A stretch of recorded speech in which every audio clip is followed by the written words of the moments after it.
You know, some of these poses that are kind of lying around or sitting around poses, we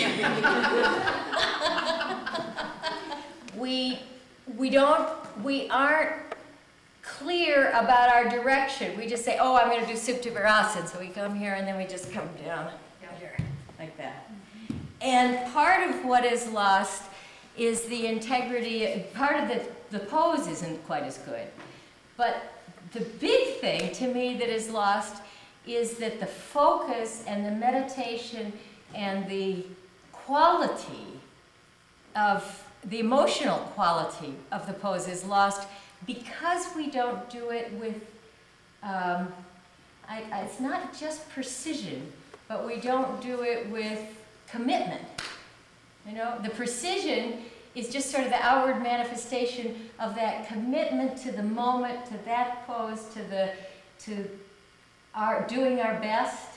And so, like, people start for sitting poses and they sort of do this and there was no place where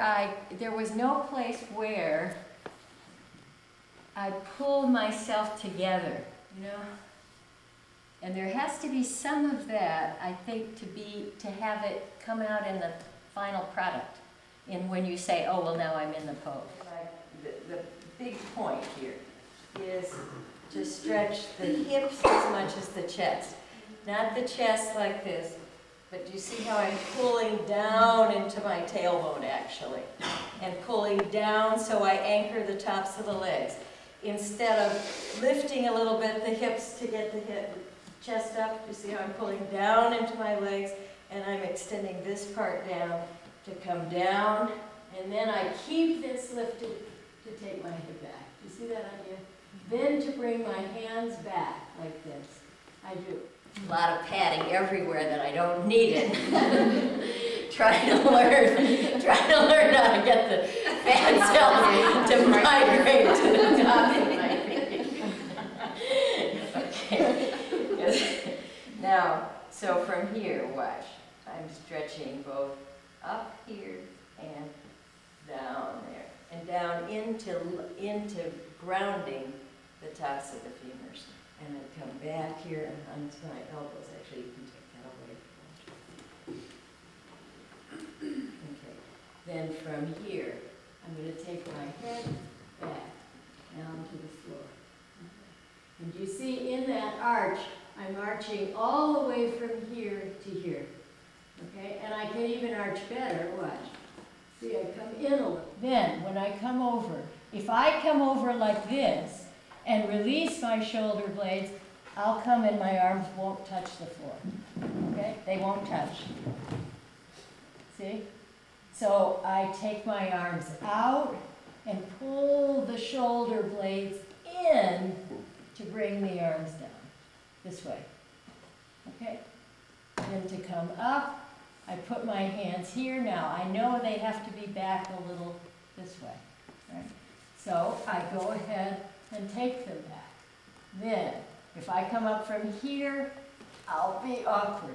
So I ground the femurs. Look at my hands, Amy. Pressing down.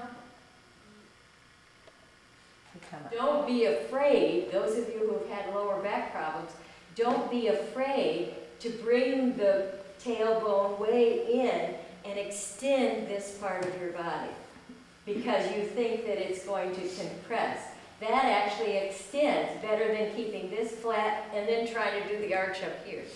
Do you see? Because you don't gather in everything. Do you understand? There. Now come up. Right. Now come down.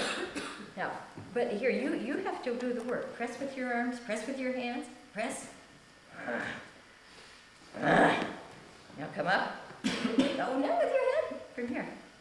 There. There. So you work just going a little down, a little back, a little down, a little back, a little down. And then go up, yes. Oh, almost, yes.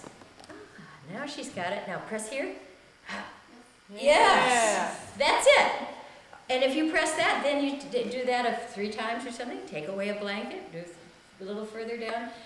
Because it's a whole different, it's something totally different than what you're used to doing. And if you save what you're used to doing, you won't get it. Because what you're used to doing is this. That also gets you up, but it gets you up kind of in